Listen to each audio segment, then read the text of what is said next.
Hello and welcome to the CEO1440, the Mortgage Broker Builder Show, where we talk about all things mortgage, real estate, and really just maximizing your 1,440 minutes every single day. We've got a couple of guests here today from V.I.P Mortgage. We're going to talk about wholesale, but we're going to really dive into kind of reverse mortgages, why it's something that today you as a mortgage broker, real estate person kind of really need to understand. And we're just going to have a little conversation around. We're going to have some different questions. And feel free, if you believe that there's a lot of older people that are going to have needs for financing moving forward, I would tell you to stick around and listen to this information. So with that being said, we got Chris Brown and Steve Wolf here from V.I.P Mortgage. And just kind of to dive in here, I'll give a little backstory. I have a lot of brokers that I work with. They're constantly looking at ways like, how can I find one more deal a month or one more deal a quarter? And we keep running into a lot of times, you've got these buy before you sell people. They're looking at different options. They're getting older. They need to downsize. They need to do some different things. And something that I just don't believe I see enough people doing is reverse mortgages. Chris landed someplace. I don't know if it was LinkedIn in my inbox. I don't know how, right? Everybody's out there doing marketing, and AI is supposed to bring me all of my clients for free and close the loan myself. And I just have to sit there, but I haven't figured out how that works yet. So Chris and I met the old school way. Somehow or another, we reached out, we got a conversation kicked off and started talking about it. So Chris, if you want to just kind of kick us off, give us just a quick intro. I know V.I.P Mortgage has been around since 2006. Looks like you guys do a fantastic job on the wholesale side. Your website looks good, trying to help just people across the board. So tell us just a little bit about yourself, V.I.P Mortgage, and the man we really want to is calling us from a cabin deep in the woods in Arizona. So he's there. He's going to kind of shed some light on it. But Chris, give us a little background. What do we need to know? Yeah, so I do think we connected through some marketing. I think I had you on a weekly mailing list, so which is kind of awesome. But yeah, V.I.P Mortgage, like you said, does a fantastic job wholesale. I think the VIP part is really the big part we pride ourselves on as our service. We're going to offer the full suite of products, so all the conventional first-time home buyer, Fannie, Freddie, VA, FHA, USDA, 184s too. So we do tribal loans as well. So we really pride ourselves on our service more than anything else. Speed, service, consistency, those kind of things. So are huge for us. But yes, we have Steve with us too. So Steve's our expert at VIP. So when it comes to the reverse world, he's really the person that kind of handles the majority of that. So he's been doing those quite a long time, and we kind of default to him with that. But Steve, so you're in the reverse mortgage space. Tell us a little bit just kind of about what you do there at VIP. And my assumption, I could be dead wrong, but if I want to do and wholesale and bring stuff through, I end up working with an expert like you on the reverse side instead of kind of your traditional account executive. Is that kind of the way that works? That's how it works. I wanted to thank you for allowing us to be on this podcast today. And I also want to thank Chris for allowing me to partner up with him. I'm talking to a different audience than I normally do. I normally do one-on-one training with loan officers. So if you see me looking down at some notes, I know I'm talking to a different group here. I've been in the mortgage business almost 50 years now. I'm a retired FHA DE underwriter. And for 20 years, I've been a one-trick pony. I just do reverses only. That is all I do. My experience with this product is that it's probably one of the most misunderstood loans that's out there. There's so many myths about this program. In fact, prior to it being taken over by FHA, and that's the HECM program, Home Equity Conversion Mortgage, that's primarily what I'm going to talk about today. FHA took over reverse mortgage nationally in 1989. Prior to that, a lot of people looked at this as a subprime type product. And that's why there's a lot of misconceptions about this. People think they have to give up ownership to do a reverse. They think they will outlive the reverse and have to move or sell. And none of those are true. And I'll hit on the truths as we go through. But not only is it maybe the most misunderstood program that I've encountered, it's also the most regulated. These loans are not difficult loans, but they are completely different.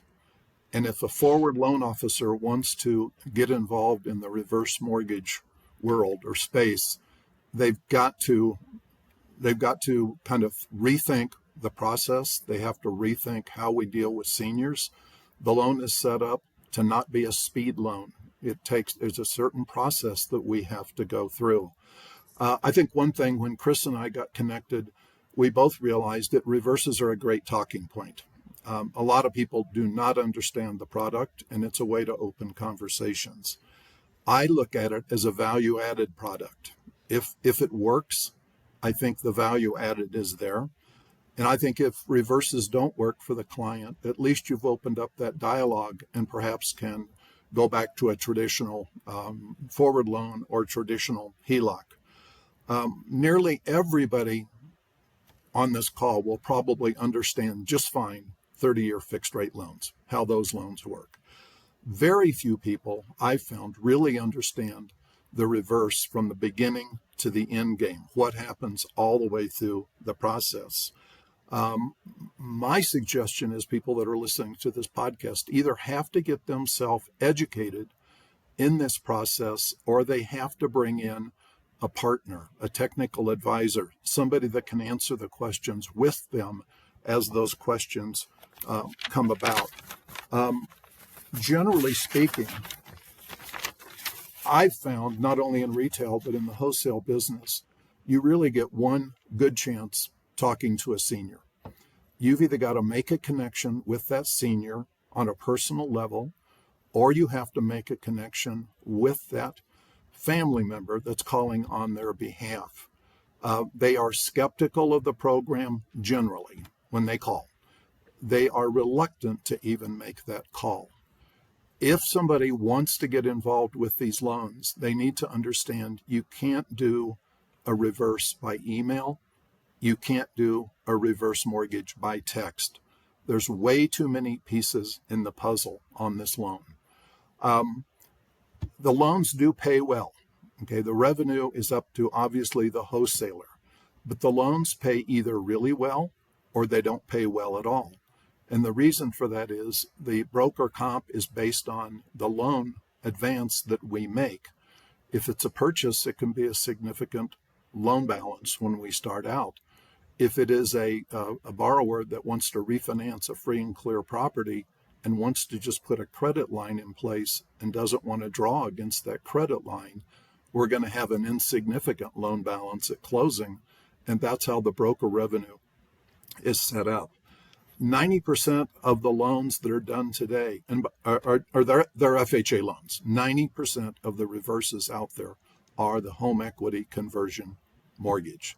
That triggers at the age of 62, and statistically 11,000 seniors a day are turning 62 years of age. The cost to the borrower, the closing costs on this loan, are something that you have to understand, and you have to sell around it, and you've got to do a cost versus benefit calculation. The cost of these loans are between 3 to 5%, depending on how the borrower chooses to take their money. But it's not like we're used to in the forward world, where the costs are based on the loan balance that the borrower takes out. The costs are based on the value of the home. And right up front, FHA charges 2% upfront financed mortgage insurance. And that is on the cost or the value of the home. If it's a $30,000 or $300,000 property, right off the bat, there's a $6,000 fee that goes to FHA for MIP. The benefit I'm going to talk about, but the cost, we've got the FHA MIP, we've got the origination fee, that's how the broker's paid, and then we have typical closing costs, title reports, escrow fees, those type of things. I would strongly suggest, if you're going to enter this world, that you don't go online and try to do the calculations online through these mortgage calculators that are sitting there that all the companies have. We don't have that. But if you go online and you enter the information to see how a reverse mortgage works, you're probably dealing with a little bit dated information, but you're instantly going to enter a marketing portal, and you are going to be bombarded with marketing pieces from that lender. Now, you may want those marketing pieces or not. but the actual access to come up with how we do these loans is an FHA, an FHA portal that we go to. We enter to find out the math or the algorithms. FHA controls the algorithms on these loans, which is in essence the math. We enter the date of birth of the youngest borrower if they're married, and that typically is over the age of 62. The older the borrower is, the more beneficial the program becomes. But the starting point is 62. If there's a married couple and somebody is 63 and they're married to a 58-year-old spouse, we can work around that. We next enter, the second thing we enter is the value of the property or the purchase price if it's a purchase. The third thing we enter is the loan balance that needs to be paid off if it's a refinance. And the fourth piece that comes into play are the rates. When I started reverses 20 years ago, these were, in essence, in the calculations that we all are used to, these were 60% loan to values with no qualifying required. You fog a mirror, you got the loan if you had the proper equity. That all changed after 2008, after the adjustment took place in the market. Immediately, FHA recalibrated their algorithms, and they took us to a 50% loan. Mathematically, they just said you're not going to be able to get much more than a 50% loan. Then, in the forward world, when interest rates change, payments go up. Obviously, you all know that better than anybody else. In the reverse world, when the rates go up, the equity requirements change. So today, if I'm dealing with somebody, let's say 64 years of age, it's going to be a 35 to 40% LTV. It is a niche, slim market. That will change as interest rates come back down. Knock on wood, hopefully. But Sure. Back when interest rates were in the 3% on the forward world, we were at 50% loans.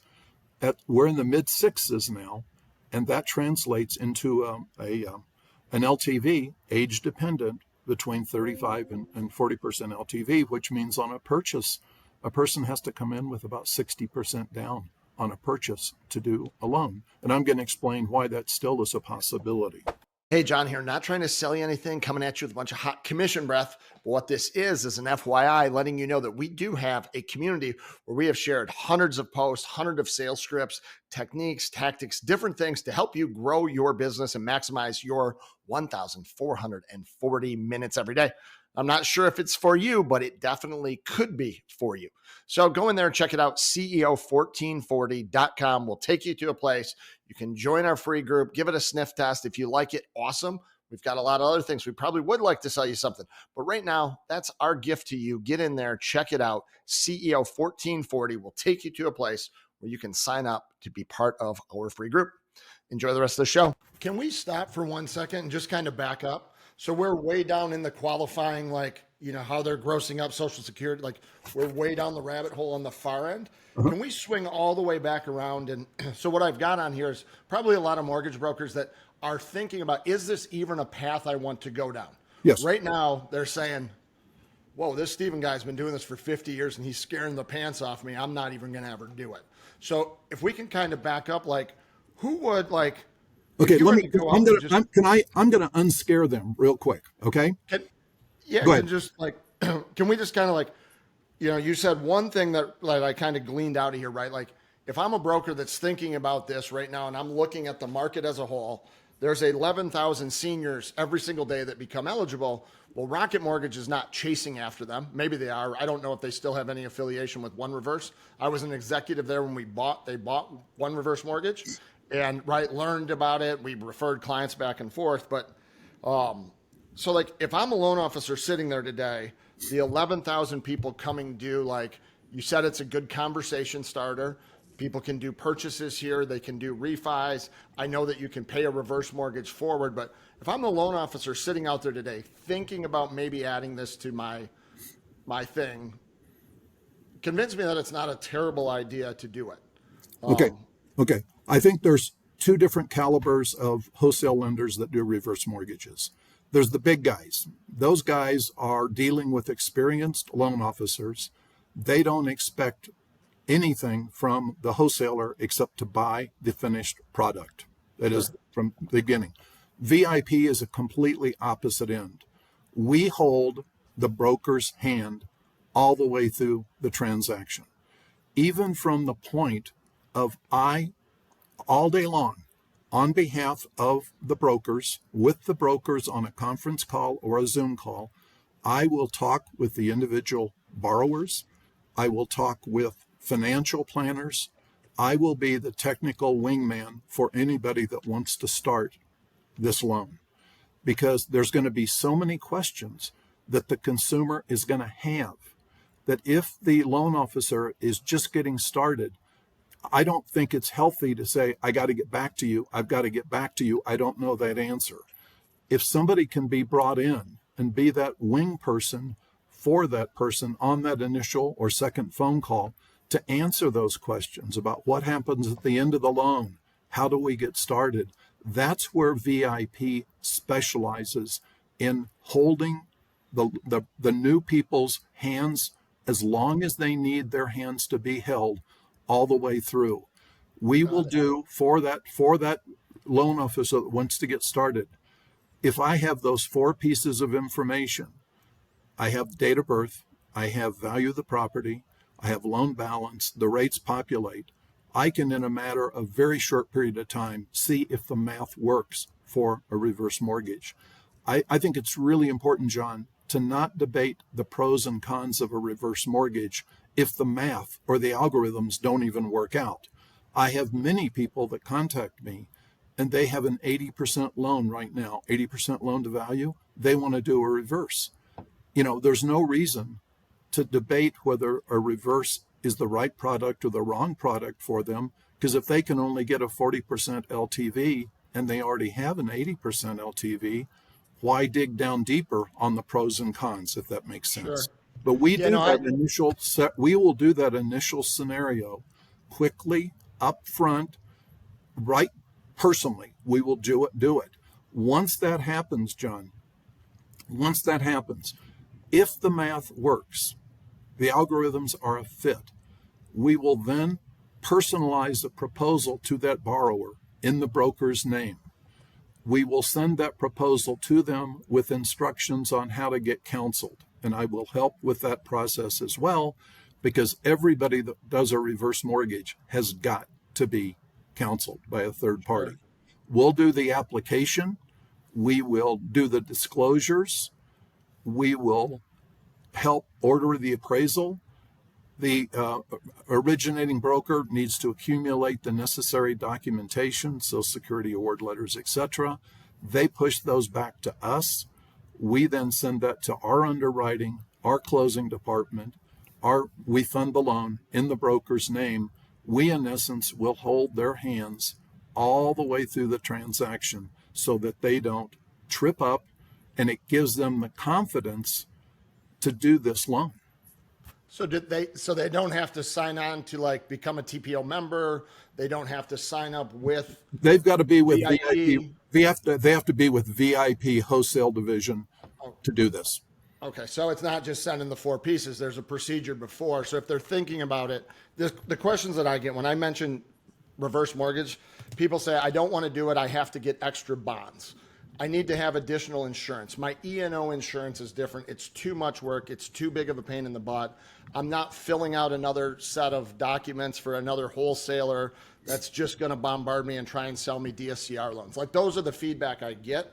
So I guess I'm trying to walk back to not having the qualification piece, right? If they're at 100% and but the mechanism. So if I'm a loan officer, the mechanism is if Chris would sign somebody up as an approved broker with VIP. Okay. There's a process that Chris knows with what documentation has to be presented to get approved to do VIP third-party originations. Sure. Once that is done, there is a 1.5-page addendum that says that they would like to participate in reverse mortgages. There is no additional paperwork that's needed. It's just an agreement that they want to sign on to do reverse mortgages. It's very simple, right, Chris? Yes, it is. It goes out and comes back the same day. Yeah. And Chris, do they need extra, right? I mean, the pushback I get on brokers is it's just another distraction. Is there extra training they have to go through? Is there something that they have to get approved through HUD to be able to talk about these things? Like, is there anything that the actual broker owner, and a lot of times the broker owner is opposed to it, but they've got a loan officer that wants to do it. And so you're trying to grease that wheel to make this, like what I would like them to be able to do at the end of this is forward this to their broker and say, hey, I've been talking about reverse mortgages. I just watched a podcast. I get the help of Wolf. You've seen the movie Pulp Fiction where Wolf comes in and cleans up the body parts. They got their own Wolf. And I'm going to go in. We've got an account executive over there. I think that we can do this. And I've been working with the senior community on some buy before you sell options when mom gets put in the house. Like, I've got a little niche of people that are in their 70s through my church group, whatever, and I want to target them. Anything else special that they need to do other than signing up with you? Any other things that I'm maybe not asking about? Just I'm naive to the whole process. Anything special they need to do to get signed on with VIP and be able to push loans back through you? Hey, John here. If you're anything like me, you like to get in, poke around, you like to check things out before you go diving in head deep. We've got a group where you can do that very thing. CEO1440 is a community. We post in there all the time. There's hundreds of different people, a lot of different conversations, and things that you may be able to take away and apply into your business. Now, the guarantee, I can't make you any guarantees. It's not going to 5X your business, but what it might do, it could 5X your business, probably will give you some things that you can tangibly take away and start applying in your business every single day. Everything we post may not be for you, but it definitely could be for you. So check it out. The group's free. Would love to see you in there. CEO1440.com. Enjoy the rest of the show. No, and if somebody signs up with the intention of doing reverses with us, I mean, really, it's a regular wholesale sign-up process, and then they get the benefit of having that reverse through that addendum with Steve and having him as the expert and those kind of things. So your standard wholesale sign-up process. Right, but we don't have to have the loan officer get certified. We do Correct. not have a formal training that they have to attend. I do training sessions all the time, but in answer to your question, John, they don't have to. They could jump right in and say, Wolf, I've got a senior that I'm going to meet in the office this afternoon. They may have questions. Are you available to chat with them? And I do that. And that's what I think the advantage of VIP. We're small, we're quick, we're responsive, and you don't get lost in phone queues. You don't go to voicemail if I can avoid it. I'm around on weekends. I need to be for a starting loan officer or company. They are going to need somebody, and I just use the term, they're going to need a wingman to get them through the first couple, 3 loans, because the terminologies, John, are even different. They call an appraisal a max claim. Don't ask me why, but they do that. They call a loan amount a principal limit. Don't ask me why. I translate that into that. The only thing I'd like to say and then answer further, there is a world of proprietary non-FHA loans that are coming about, that are in a gestation period. FHA's maximum value, where the math is calculated, is $1.2 million and change. So if a property's worth $2 million, they can do an FHA HECM, but the math, the algorithms are going to be capped at the $1.2 million. So we're working at VIP to expand our product mix into non-FHA loans. We call them proprietaries. And there's a soft underbelly there too, because I believe when we get this up and running, the borrowers can be 55 and take advantage of a reverse. But yeah, there's programs out there, and we're fine-tuning our entrance into that world. Yeah, I think we occupy a unique time and space right now when you can have so much big data. You can look at 60 million transactions in the matter of hours through a computer to see like what actually has defaulted, what's the real lending world look like, and all the Wall Street firms are trying to find their little magic box. Hey, I can do loans to this place. We see it now a lot in like the DSCR space where, insurance, there's big money behind this. So I think it's really neat. I love the things you said, and I can attest to this. The first couple of times you do something, it doesn't matter what it is, whether it's, a 4-year-old learning to ride a bike. It's nice to have your dad holding onto the seat so you don't just crash on your head every time. Mm-hmm. So the fact that you're there riding along, answering those questions, it's what you need to not, if your goal is to not just stumble the whole way with your client, like having a wingman, as you said it, or having a, somebody to ride shotgun is invaluable. And there are, I mean, right now, I look at just all of the trends that are happening.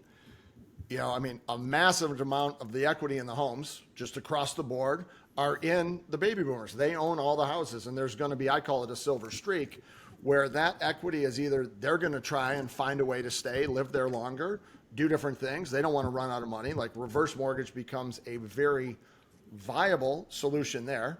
I'm seeing it now all the time. I work with a couple of companies that do like buy before you sell type programs, where we're coming in and seeing a lot of families coming back whose parents were in a reverse mortgage. They've now passed away. They're trying to do something inside of that window that they have from the time mom and dad passes away or goes into senior living. So we're paying off quite a few of these homes. I see it for a mortgage broker that's sitting out there. If this, I think a feasible, a very realistic number could be, an extra 20 grand a quarter. If you just understand this and are having a lot of conversations, like you can find 3-4 more deals, one a month, that's already in, for a lot of people, it's already in their pipeline. It's already in their database. It's already, their real estate agents are already talking about it. And it's just an option they haven't presented. Right, John, and I'm really careful in that when I'm dealing with this segment of the market is I don't try to sell somebody on a reverse mortgage. I try to educate them, show them the numbers. If the numbers work, and if it's an option that they want to proceed with, we turn them right back to the broker and we start the process. So it's not like there's no pressure, there's no callback. I mean, I don't, the broker is in the driver's seat. But when I talked to 2 financial advisors this morning, they were just happy to get the info. I didn't do a sales number on them because that's not what a reverse is about. Yeah. And the other thing that I think is important is because this is a relationship-driven loan, you don't have the pricing competition that you do on a traditional type of loan. Because if they mesh with you, if you're answering their questions, if you're helping them about what's the end game of this loan, what happens to my heirs, there's some synergy that can be built there that avoids the shop till you drop scenario. For sure. And you're not selling a commodity. I like the things that you're saying there because it's a lot of what I talk about. A consumer, the end consumer really wants 3 things. And well, they want one thing and it's comprised of 3 things. They want to know, they want a little bit of certainty that if they do this, that the process is going to be relatively easy, that they're going to get a fair deal, and that it's not right. And then it's not going to take 17 years. So like as they talk to you, here's the timeline, here's what it looks like. And then you give them the information, and there's a lot of different paths that will get there, but we're in the problem solving business. So you're solving their problem. I did a purchase the other day where we like to do debt consolidation purchases. So it sounds weird. What's a debt consolidation purchase? Well, I have somebody that's got a tremendous amount of equity. They're trying to downsize to get closer to their kids, but they can't afford 2 payments. Interest rates are way higher today. So instead of putting a massive amount down, we did a loan amount where at the purchase, we're paying off all their debt to get their payments to be more comfortable, right? So that was a very viable option. It was, you consolidate debt while you're doing the purchase. And, that solved the problem. And that's the business that we're in today. It's not interest rates. It's not a 30-year fix versus a 15. It's what kind of payment can you handle? What does your lifestyle require? What do you need? Like in your case, I mean, sometimes you give people a lump sum, sometimes you're augmenting income. So many cool things that can happen there. The other thing is that we don't have the traditional debt to income ratios. We basically work off of VA residual, that model. We also don't have, we're not credit score driven. I mean, that's amazing that we're not credit score driven. We do have to look back. There's a 24-month look back in terms of how they've handled their credit, mortgage payments, etc. There's even a way to overcome credit if they've stumbled on credit, if they've got the proper equity. So, when you have a loan, the credit score doesn't work and they're older and they've got the equity, look at a reverse, see if that reverse might be a way to help those people. So I think the reverse is a really interesting option. It's a slim market now because the interest rates, what they are, we're at 35 Yeah. to 40% LTVs, but the volume of people becoming 62, those are the people that have the equity, John, in their homes, just like you mentioned. And even if these people don't want to do something now, to create that book of business that when interest rates slide and we can give them a higher loan to value, you reconnect with those people. Hey, if you're listening to this, quick reminder, we have a free group, CEO1440.com. Jump in there. Tons of posts, tons of information, a lot of stuff we're bringing day in, day out to help you do more with your 1,440 minutes every single day. CEO1440.com. Check it out. Definitely. It's a fantastic conversation starter for anyone. I mean, you have that question, you find out how old they are, and then you ask, right? It's the next question, like, what are you comfortable in a payment? What are you trying to do? One thing that I've often found, and we did this back, we did a lot of refinancing people that were past due or behind, and we would put people like, if you're 68 years old, back when the crash happened, people were able to do reverse mortgages, and people would take a reverse mortgage still with the intent of paying it as a forward. And I think a lot of people don't know that just because you're in a reverse mortgage, you can still pay it and pay it off over a 30-year window the exact same way you could on a normal mortgage. Absolutely. Yes. And I think that escapes people. So I like to say and this is, you'll probably tell me I'm crazy, but it's a forward mortgage also with a reverse option, because you can pay it as a forward mortgage. So often, like, to me, it was a way to get people kind of over that hurdle, like, pay it the exact same way if you would want to. Yeah, I say the same thing that you're saying, but I just call it a payment optional mortgage. You see, you say it and it sounds good. I say it and it sounds clunky, but that's because I said it a few times. Yeah, no, you've got. I felt like I was pretty old in that. Bill Clinton and Monica were in office when I got started here. You were like you were probably like Jimmy Carter. Did you start with? But yeah, yes. So you had you had massive lines for gas station and rates at the 18%. So we think we got it bad today. I've got a 3-digit chums number with DE. Yeah, so yeah. He was before credit reports. We got the Wolf here, and Wolf was before credit reports, before they looked at any of the stats for today, right, 76% of all people own homes.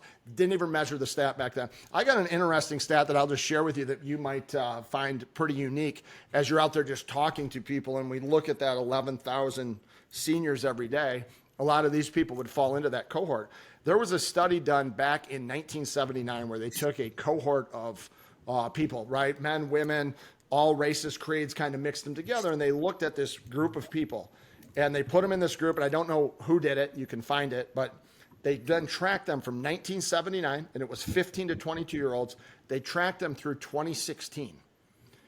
And did you know that 90.05%, so 9 out of 10 of those people throughout that period of time owned at least one house?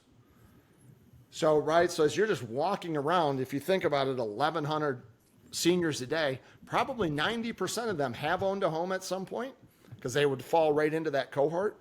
So 9 out of 10 of those 11,000 people are probably a potential conversation about a reverse mortgage, even if you bring it up and they say, no, hey, I got a crazy thing. I don't even know if it's an option for you. Have you ever thought of a reverse mortgage? If they say no, boom, just keep walking down your traditional path, but it gave you that one extra thing to not be like the 23-year-old headset jockey someplace that's trying to hard close them on something. Right. Yeah, what I do, John, too, is when someone will talk to me and they'd said, no, my third cousin and my neighbor said reverse mortgages are a bad deal. I said, did they say specifically what the problem was with the reverse mortgage? They very rarely have an answer. It's just that cloud of uncertainty, and people that are not certain don't enter. They step back. And if I can help a company or a loan officer break that little cloud down in a soft educational process, I believe, and I can tell you it does work. Yeah, and I've been doing this again also long enough to know there have been times in my career where VA loans were terrible, right? It was just the stigma because maybe back, in 1977 or 76, right? Like maybe a VA loan was hard to qualify then. Uncle Lou that was in the, was in the war in Vietnam, like he said VA loans were bad. So we've just been rolling off of what Uncle Lou said in 75. And right, that perception. FHA loans, people hated FHA loans. Well, when the crash happened in '08, like FHA loans now are very commonplace and you'll hear people all over the place. Now they close just as fast. It's just as easy. It's just, there's this legacy of misinformation or people don't know. And you got Henry Winkler out there, right? That's also going to back to my One Reverse days. We had hired Henry Winkler to be the spokesperson for One Reverse. It was the Fonz, which I think actually makes it cooler.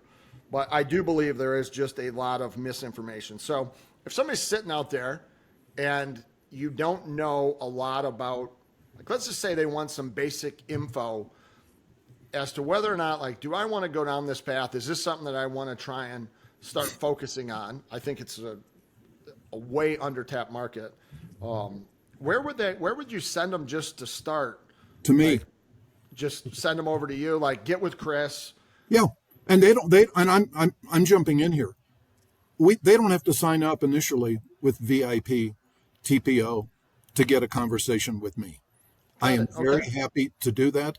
If they want to start something, we got to get them back to Chris and we got to get them signed up. It's easy. But if somebody says, I don't know if I want to do this, can you look at this scenario and see if that's even a possibility? I don't resist doing that. Mm-hmm. Yeah, I think that's so. Just anybody, often we don't do things in life because we don't understand the process. And just understand anything, the first time you do it, anything, you're going to kind of stink at it, right? People don't do social media because they don't want to feel like an idiot. Just remember when you were young, at some point you stunk at walking. And you'd fall most of the time you tried it. But we all walk today and we're pretty comfortable with it. But it took kind of overcoming that hurdle. And I think that that's a thing that I see personally at holding back a lot of people from maybe, going in and doing the investment property thing or finding, like, trying to niche down into something else, is that they don't want to feel stupid not understanding it. And the one kind of point I would make, when you send the end of each month, your bank, if you go to your bank right now and you ask your checking account, if it cares whether the money coming in there came from a reverse mortgage, came from a forward mortgage, came from whatever, like, does your bank care where you earn your money? And if your bank doesn't care, then your job should be to go out on the back end, find as many different opportunities to earn more to send into your bank, because it will make your bank happy.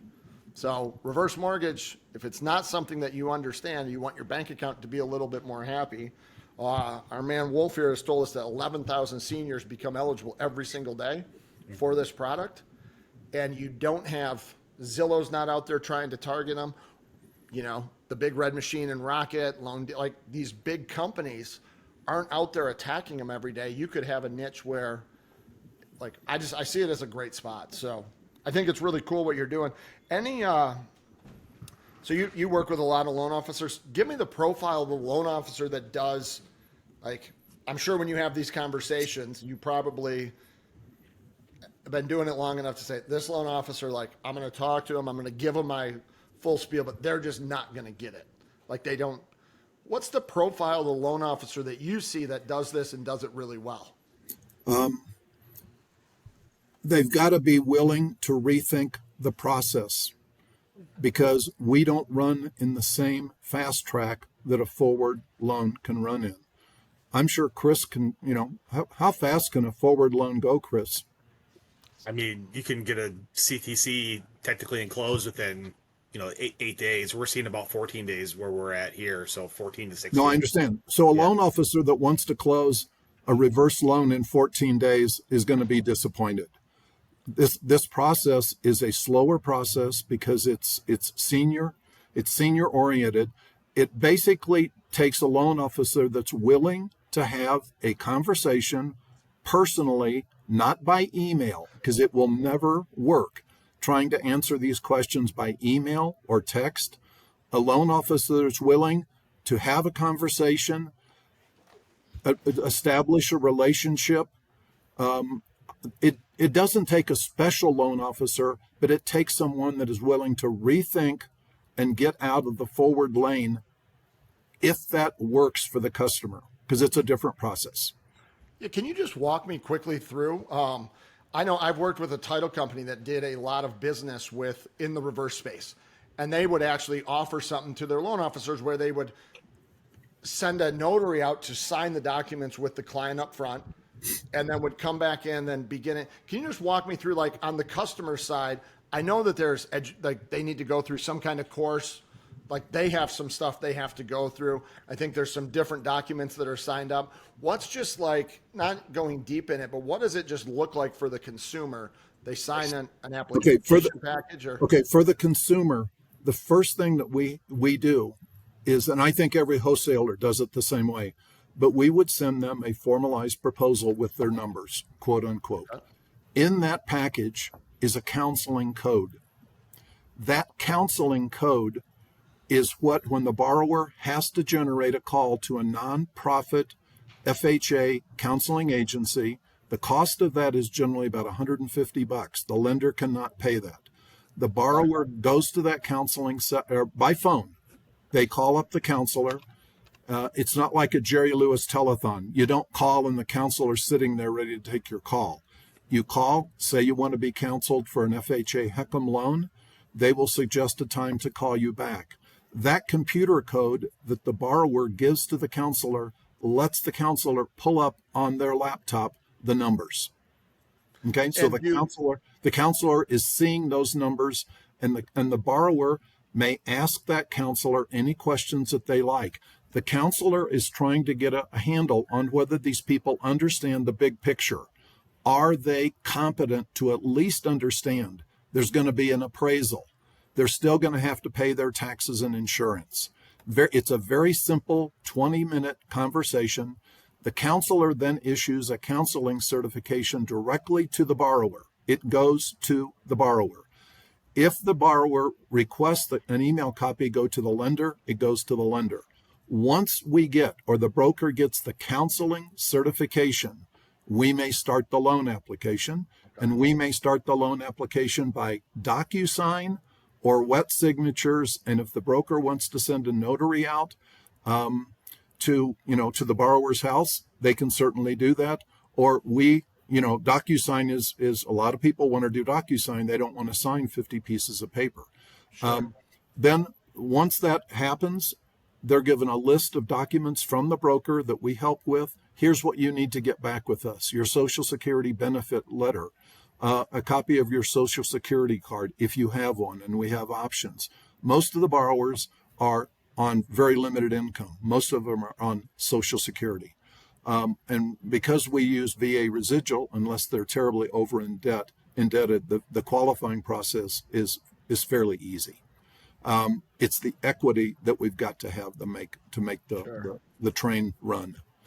I didn't know. Once the documentation comes back, pushed back to us from the broker, it's immediately submitted to underwriting. We get a clear to close. We close in the broker's name. We can go back out. We can't DocuSign closing docs yet, but the broker could certainly facilitate that by going out to the borrower's house. One thing I would recommend, you may disagree with me, John, but if somebody's going to start this process out and is going to send a notary out to get the borrower's signatures, they're not going to be happy because they're going to see a stack of 50 places that they got to sign. They're going to have somebody explain those papers to them. Hey, I want to get a quick message to you here about adding value. And our industry is terrible at telling you, do this, do that. So many people want to add value to you, but value is not in what I give. It's what you receive and whether it makes sense for you or not. We've got a community, CEO1440, where we post every single day, lots of things, sales scripts, a whole plethora of things. So I don't know what particular things are going to add value to you. They probably all won't, but definitely some of them will. The community is free. Would love for you to get in there, sniff around, poke around, and maybe there's more stuff we can do. But I know it starts because if you're anything like me, you like to get in there, check things out on your own before you go and sign up for some large commitment. So get in there, check out our group. I bet that there's something in there and there's little things that you can do that had you known 6 months ago, you'd be making more money today. Join the group. Look forward to seeing you in there. Have a great day and enjoy the rest of the show. I knew a title company that was doing quite a bit of this, and it was one I didn't know whether you could you could dual track that getting of the cert up front, right? So like I just didn't know. I knew that they needed to do that education. I just didn't know where that. So Right at the beginning. Right at the hurdle beginning. one is you've got to actually get them over that hump and complete it. So Right. that right is just you know. And they have to take the initiative. We cannot call the counselor on their behalf. They must generate that call. We used to pay for the counseling as an industry, but then some high pressure lenders would call up the borrower and say, we paid your counseling fee, get with it. They started pressuring the borrowers. So the borrower now pays for the cert. The cert is the borrower's. Is it legal? I guess right. This may not be your wheelhouse, but could I, if I was going to do this and let's say trying to do it, would it be okay for me to put something incentive in place? Like, hey, here's the link, go in there and do it. Once I get the number back, let me do this, Stephen. Let me take you and your wife out to Olive Garden. When you get done, I'm going to send you a $50 gift certificate for Olive Garden for your time. Is that legal? I'm not touching that, John. I think so. Okay. I think so. I think it's fine. It's not a RESPA deal because you're dealing directly with the customer, but that would be completely up to the broker. I've found anytime, especially if I'm dealing with older people, if I can get them into the Olive Garden, Big Boy, someplace like that with some free food, a cup of coffee on a Saturday night, like they're into it. So action. What's that? I think it's fine. Okay. I think it's fine.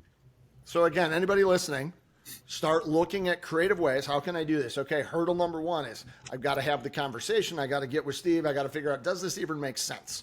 Right? Like that's thing number one. I can't do it at a 90 LTV. So, right, it's really low equity people. Step one, you get out this thing. They've got to go through this course. Step two, you get the number. Now you're on to the application documents.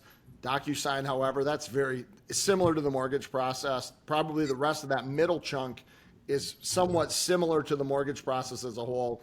Title, appraisal, need to verify homeowners insurance. Right, but we help them with that too. My staff will walk them right through. Here's what you have to do. Okay. We also suggest they select a title company that's done these loans before, because these loans close, believe it or not, on HUD-1s. These are not, they're HUD-1 loans. Some title companies don't have the computer capability to do a HUD-1 closing statement. You've got to find a title company that is willing and can still do HUD-1s. Yeah, I have anybody that's still here. I have a title company that we work with quite a bit that I think does somewhere in the neighborhood of 500 to 1,000 of these a month. So we might be able to point you in a direction there. So super cool. Now it closes, disperses. We're paid as brokers based on whatever would be the initial draw or what they take up front. Yes. If they're taking nothing and they're just taking $1,800 a month in perpetuity until they die or whatever, we get paid very little. Is it? Well, you get the origination fee and very little on the backside. Okay. So on to the comp part. What is like a standard that somebody, in the forward space, we'll go and set our margin with our wholesaler at, 2.25 or whatever it is. How does it work on the back end on these? Is there still a fixed margin? How does that piece of it work? Chris, do you want to address the forward part, then I'll address the reverse, or should I just jump to the reverse? Just for us, it's the standard comp plan. Like you said, you're selecting anywhere from. And again, since I'm a one-trick pony, I don't go there on the forward. And every wholesaler, John, may have a different formula, but in our world, we let the broker choose the margin. Okay, the margin will then have a backside yield spread premium based on the utilization. How much money does the borrower want up front? And so there's back-end points. There's a origination fee that's pre-calculated by FHA, and then we take off a processing fee to facilitate the whole thing. The maximum origination fee that FHA allows is $6,000.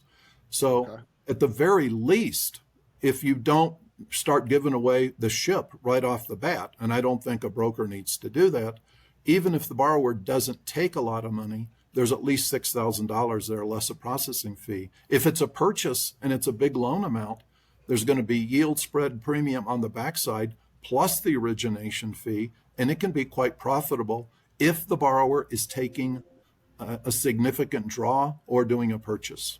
So you had said before that, and again, this is right. Like these are questions to have directly with Steve. I'm just trying to get kind of an understanding here. You had said that FHA takes 2% of the value of the house. Well, on a regular, help me, Chris, on a regular, because I've been out of it so long. If a person's doing a regular FHA forward, what is the MIP? It's still 1.5, isn't it? Yeah. It's 1.7. So the up, Yeah, yeah, 1.75. so Okay. that, But that's the upfront mortgage but in the insurance forward premium. world, nobody calls that a closing cost. It's just a presumption that it's go on their loan balance. In Yeah, the they finance reverse it in. world, it becomes factored in mentally and mathematically. It's 2%, not of the loan amount, but of the property value. And there's no, I can, if I just connect what I know on the forward side to the reverse side, that 2% is the same as the upfront mortgage insurance premium. There's no commission. It's not an origination fee where That's I'm correct. getting a portion. So that's just 2% is just upfront. On the property value, which is different than a forward. And then I can charge up to, in addition to that, I can charge up to $6,000 in an origination fee for And then select a margin, and that will create backside yield points. spread. Okay. Yes. So in theory, on a $200,000 loan, let's just say, I could collect $6,000 plus whatever I get on the yield spread. I could make $7,500 on that. I would think in this market, probably closer to 5 plus the 6. Okay. So 5 in yield spread plus Yeah. the 6 that okay. Yeah. So on the forward side, just as a whole, we're capped by the governing bodies. Nobody will let you really make more than 2.75 on like an FHA VA like we're kind of capped all in at like 2.75. We're not. Yeah. So, okay. That's one. Good to know. Okay. And what would you say is like, you do a lot of these, what would you say is kind of the standard? What's kind of the average that a loan officer or broker might make per deal? Is it, $7,200? Like kind of what's the market there? Well, it depends. And because if it's a purchase, there's going to be a significant larger initial draw because of that. Based on the numbers that I see, it's somewhere between 11 and 15,000. Okay. Good. So probably I would say in the broker space, the normal broker across the U.S. probably making about $5,000 to $7,000. Understood. Someplace that's kind of where they have to price themselves to be competitive, to not, not have their realtor partners leave them. So it's probably close to a 2-to-1 ratio here that you do. And do you guys do, like right now, I'm assuming you do a fair amount of purchase business on this product? It's about 50-50. 50-50? Yeah. The other thing, and Chris could jump in, I mean, and John, you probably know, I think in the forward world, aren't there a lot of pricing engines that the broker can go to select different lenders and such? There's all kinds of pricing engines. What happens is there's a sprint to the bottom, and as rates stay higher longer, just people keep cutting and eroding their margin, and they've offset. I think COVID did this, and I might be dead wrong, but if I go back to 20 years ago, originating loans, a lot of it was about service and the quality and what you gave the client, and rate kind of became secondary. What happened with COVID is nobody cared about personalized service anymore. It just became transactional. How many can I bang out? And then you have everything is around the volume, the units, and just going really fast. And it just kept eroding margin. And now you've got brokers that are working out of their basement, and they'll do a loan for $2,500, where because that's $2,500 more than they would have made. I understand. And so you have there's a Mack truck difference between what two lenders will do. And Chris can probably tell you, he probably works with people. One guy will do loans for $1,000, and another person's it's a weird, bizarre world we live in. Yeah. today. Now, I don't know if this is the case, but I'm not aware of pricing engines on reverses. That's another thing that's a positive. There may be a pricing engine out there. We don't report to any pricing engine that I know of. It really is much, I think, it's from what I see, it's much less price competitive. It really becomes complete service with these older people. Well, I like to say right now, I just posted something on social media about making human cool again, right? Like just about being just genuine, authentic, just being a real person, and right, and not trying to compete with the AI and the algorithms. Granted, all that stuff has to be there. So this is super cool, and I know we've been going here for a little bit, and I truly appreciate it. Any big pitfalls or something that somebody, I don't want a broker to come sign up with you, because one of the worst things I think can happen for account executives is you get somebody sign on that never sends you business. Is there, right? Because you just wasted your time on, like spending a lot of time on a girl to take to the prom, and then you never get the date with her. So is there any like pitfalls or things people should think about, like before doing this? Anything? Yeah, Just to save I can give you. They have the loan officer has to think low loan to values. Okay. Why even enter into conversation if it's a 75% LTV that they're trying to refinance? All that does is create a negative in the customer's mind.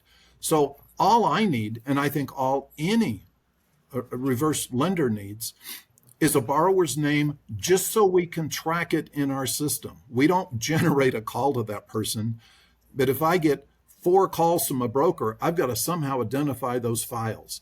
If I get a name, date of birth, value of the property estimate, loan balance, we can let a novice getting into this know immediately if this is somebody that is worth pursuing. But and I get calls, John and Chris, every day from a loan officer that will say, I did a VA loan for a guy last year. He's interested in talking about a refinance. That conversation shouldn't even be taking place, because that was probably 100+ % loan. Yeah. And we all know that there's not that much equity that's built up. And why even waste? You need to go at another angle with that borrower. But I think it's just getting the basic information and let us show the broker what the math is, and be ready for some false starts, keep positive, and keep throwing them at us. But they've got to think a lot of equity in this market. And is there anything maybe that, I guess, right, we'll just stay in the lot of equity than trying to say, like, if 35% loan to value today for somebody in their 60s. And it does fluctuate, right? Somebody in their 80s can get a larger, there's more, Like they 40, don't need like as much. 45%. So Still low. essentially, could I use the shower math? Take 100 minus their age is about what their equity position needs to be? I never thought of it that way, but I think you could. Yeah. So, right. So somebody that's 62, that would be, they would need to be at 32%. Yes. So 100 minus your age is kind of the equity position you need. Anything special? And that will get, and John, that will improve if we get some rate rundown. Because the big factor here that's causing these low loan to values are the rates. Because forward loans, I'm being repetitive, rates go up, P&Is go up. Reverses, higher rates, the equity requirements tighten. Yeah, and you essentially, for those listening, they will run out of equity sooner, right? They will end up in an upside down situation. And the neat thing too, in a reverse, just so people know, like once you take it, like they're never going to take your house. If you live to be 300 years old, you'll live there for free forever. Correct? Yep. So all they got to do is pay their taxes and insurance. Yeah. So just, right. You can get. Well, I want to close with one other thing. Before we had this rate run up, I probably, and I was doing retail only at that time, I probably refinanced about 80% of the people that I had originally done a HECM for, because they are older, a couple, 3 years older, but property values escalated so much that we were able to do a HECM to HECM refi, give them credit for some of their initial closing costs, and give them access to more money. So there's always the ability, if we would get property run up significant and rate run down significant, we would be able to refinance them and give them more money, HECM to HECM. And is there a streamline? That's the heck'em to heck'em. That's it. Okay, I didn't know if you could do heck No, to heck. no, it's not. No, it's not like a traditional streamline. You have to refi. Got it. Well, I mean, I truly appreciate you guys. We're going on to like the 1 hour mark here, which I try to keep it under that. I think there's just been a lot of great information. So my thing to you would be, depending on what your business model looks like, if you're looking at developing a niche, trying to be unique in your marketplace, your area, your real estate partners, your parents, friends at your church group, every single day, as the Wolf said, 11,000 people are coming of age to be eligible for this program. And I don't think there's very many people going after them. So, right. And I don't mind. And Chris knows this. I'm saying it right up front. You don't have to be signed up with V.I.P. to have an initial conversation with me and to see how that conversation and how the math goes. If you start to like what we do, it's got to be more formalized through Chris with the addendum. We need to put you in our system. It's like Encompass, but it's called Quantum. That way the docs come out in the broker's name. But I don't mind interfacing with people one-on-one, like the old days, and that's what these loans are. People like one-on-one. They like to know who they're dealing with. Yeah, so you hit Wolf up on his pager. Wow, that's old days. That was funny. I was waiting. No, I got it. I understood. I wanted to give it a pause. No, that's what I had. I had one too, so it's not that funny.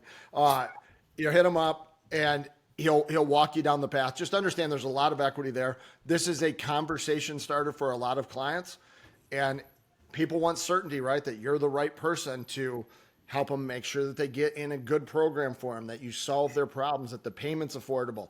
And this, it may not be for every client that you talk to, but it definitely could be for all of them.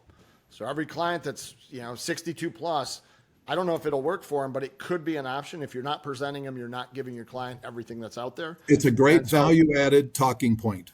100%. So I think this has been great. Hopefully a bunch of people reach out. Anybody has questions about how you would market this or sales things on my end, I understand and get that part. Wolf understands, and I'm just calling you the Wolf. Like it's what you are now. No, that's what people call me.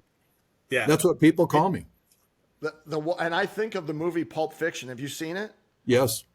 So, right, like he pulls up in his, Ferrari or Lamborghini, and he comes in and he fixes the problem. Like you got problems with the reverse mortgage, you reach out to the Wolf. We probably can get you a theme song and everything. Like I should have brought you out to like. But I'll be a little more gentle than that guy was. Yeah. Wow, that's good. Yeah. But he knew his stuff either way, how to clean up, blood out of carpeting and whatnot. So all good stuff. Reach out. Wolf's got you. Chris can help you out.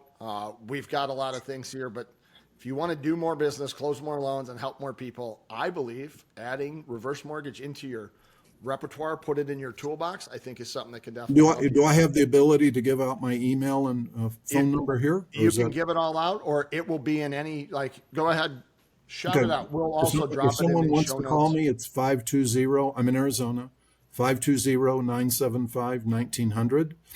You can also get a hold of Chris. He can get a hold of me. I am a phone call return maniac. No one's ever going to say that I do not return my phone calls. Right, Chris? Oh, absolutely. I talk to Steve every day pretty much. So yeah, exactly. So, but 520-975-1900. If you want to put my email when you publish this or when you put it out, I'm happy to talk with people about this program. Very happy. Now we'll put a bunch of stuff out in the show notes and we'll get it out there. But my hope is that more people add this to the mix, that they close a few more loans, and that they take advantage of their 1,440 minutes. And if you're having conversations, it's a great thing to talk about. So I truly appreciate it. I thank you guys. And hey, thanks for your time. Yeah, no, I appreciate the opportunity. And Chris, thanks for partnering up with me. Yeah, thanks, Steve. Awesome. Thanks, Wolf.